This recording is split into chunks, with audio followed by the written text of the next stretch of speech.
Assalamualaikum warahmatullahi wabarakatuh. Waalaikumsalam warahmatullahi wabarakatuh. Apa kabar semuanya pagi ini? Baik. Alhamdulillahirabbil alamin. Sebelum kita mulai pelajaran, kita buat pemanasan dulu. Bagaimana, bersedia? Bersedia. Sekarang silakan berdiri dulu semuanya. Kita mulai dari gerakan kepala ya. 4 kali ke bawah dan 4 kali ke atas, satu set aja.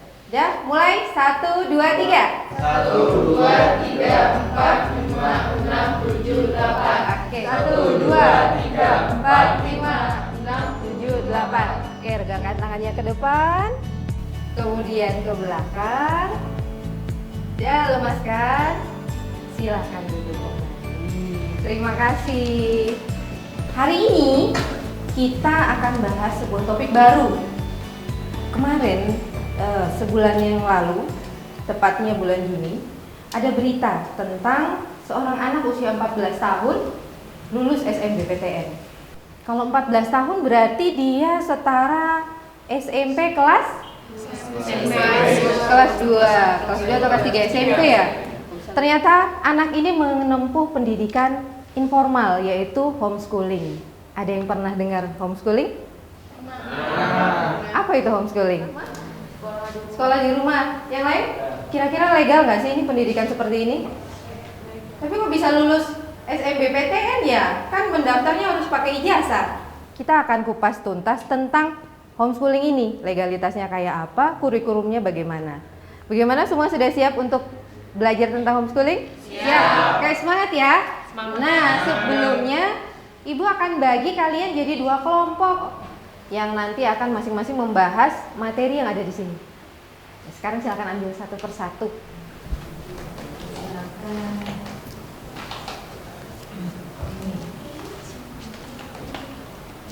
Silakan dibaca yang membahas tentang legalitas homeschooling. Bisa angkat tangan?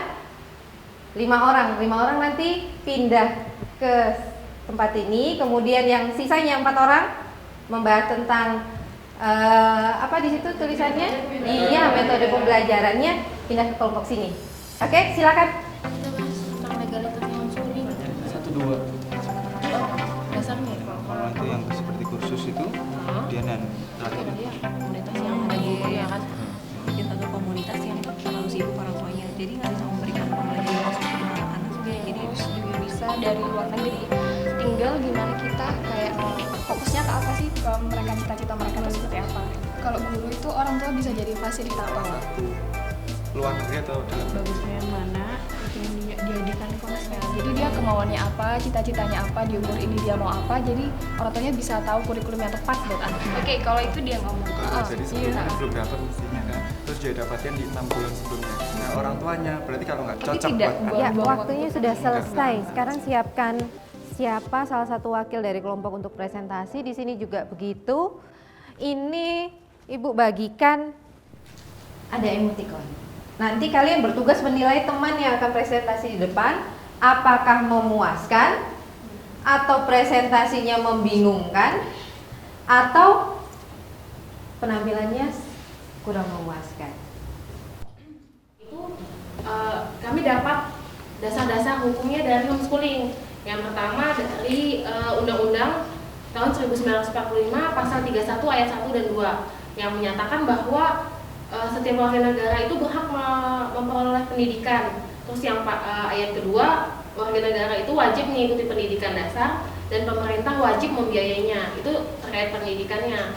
Kemudian terkait homeschoolingnya, itu di Undang-Undang Nomor 20 Tahun 2003 bahwa ada 3 jalur pendidikan. Yang pertama formal, itu yang kita kenal dengan sekolah SD, SMP, SMA. Kemudian non formal itu kayak kursus komputer segala macam. Kemudian informal, kalau informal itu kayak pendidikan homeschooling yang kita bahas sampai ini. Nah, ini lebih spesifik tentang homeschooling. Bagaimana pendidikan di rumah itu bisa dilakukan secara majemuk, tunggal maupun komunitas. Ijazahnya ada nggak sih? Nah, ada.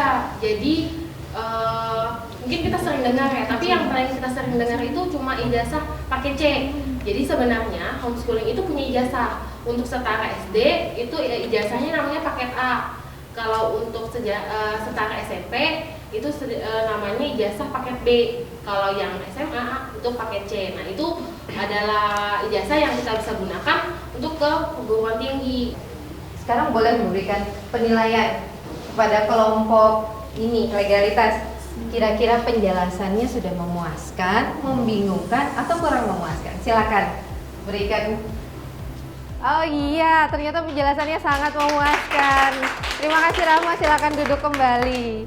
Oke, pembelajaran dan kurikulum di homeschooling dapat dirujuk. Jadi keluarga yang memilih anaknya untuk homeschooling, dia memilih untuk memiliki cita-cita, visi dan misi tersendiri di dalam keluarga tersebut. Menurut saya, pengetahuan saya untuk kurikulumnya dia lebih luas, wawasannya lebih luas karena dia lebih keinginan tahunya tuh jadi lebih tahu lebih banyak. Seperti itu. Terima kasih. Jika ada pertanyaan dipersilahkan. Apa perbedaan antara homeschooling dan sekolah umum itu? Sosialisasi anak homeschooling itu lebih baik atau lebih buruk dari anak yang sekolah formal? Soalnya kan nggak ada teman untuk yang diajak sosialisasi. Oke, saya jawab ya Mas ya. Jadi sepengalaman saya, untuk homeschooling tidak ada keterbatasan sosialisasi. Apa sudah jelas semuanya? Oke, kalau sudah jelas silakan sekarang kesempatan untuk kelompok legalitas memberikan penilaian terhadap kelompok kurikulum. Seperti apa? Wah, terima kasih banyak. Silakan, terima kasih banyak kembali ke tempatnya. Ini untuk evaluasi, Ibu akan bagikan satu kertas. Nanti kelompok legalitas membuat satu pertanyaan dan jawaban. Kemudian kelompok kurikulum juga membuat satu pertanyaan dan jawaban. Waktunya cukup 2 menit saja mulai dari sekarang. Terima kasih. Kelompok yang ini? Sudah. Oke. Terima kasih. Nah, sekarang gua akan lempar kembali pertanyaan ini kepada rekan-rekan sekalian. Tapi yang menjawab bukan yang presentasi lagi. Oke. Sekarang untuk pertanyaan pertama, apa alasan memilih homeschooling?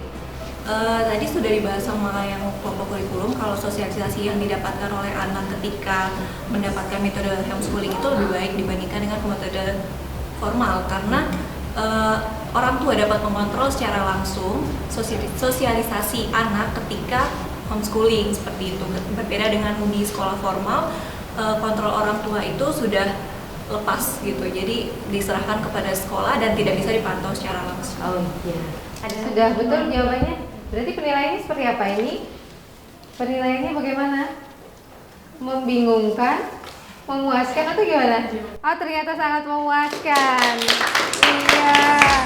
Gimana sih cara menyusun kurikulum homeschooling? Sumbernya dari mana? Saya Bu. Iya, silakan. Ya. Nah, untuk mencari kurikulum dalam homeschooling itu yang pertama kita bisa melalui internet. Itu ada situs dalam negeri maupun luar negeri. Kita bisa kombinasikan bagaimana nanti menyusun kurikulum itu. Yang kemudian yang kedua ada dari visi misi keluarga kita. Nah, itu anak itu mau apa, mau dibawa kemana nanti bisa disusun kurikulumnya tergantung keluarganya itu. Si anak itu mau apa, nanti ditargetkan. Misalnya si anak tuh mau hafalan Al-Quran. Nanti orang tuanya itu membuat schedule schedule hafalan misalnya per harinya berapa, per minggunya berapa dan atau enggak sampai per bulannya nyampenya berapa. Iya. Bagaimana hasil penilaian, hasil jawaban dari kelompok kurikulum? Kurikulum bagaimana? Oh, ternyata sangat memuaskan. Iya, terima kasih. Jadi kesimpulannya bisa disimpulkan. Iya. Yang pertama itu bahwa homeschooling itu sudah legal karena ada undang-undangnya nomor 20 tadi sudah dijelaskan. Yang kedua, kurikulumnya juga sudah jelas, bisa dibuat sendiri atau dari internet atau dari Dignas itu juga bisa. Yang ketiga itu homeschooling juga dapat jasa juga seperti yang kalau SD itu pakai paket A, lalu SMP pakai paket B, setelah itu paket C untuk SMA. Oke, kita kasih semangat buat teman kita. Terima kasih banyak. Terima kasih untuk pembelajaran kita hari ini. Terus semangat belajar, gali semua informasi. Kita lanjutkan pertemuan pada hari yang berikutnya. Terima kasih. Wassalamualaikum warahmatullahi wabarakatuh. Waalaikumsalam.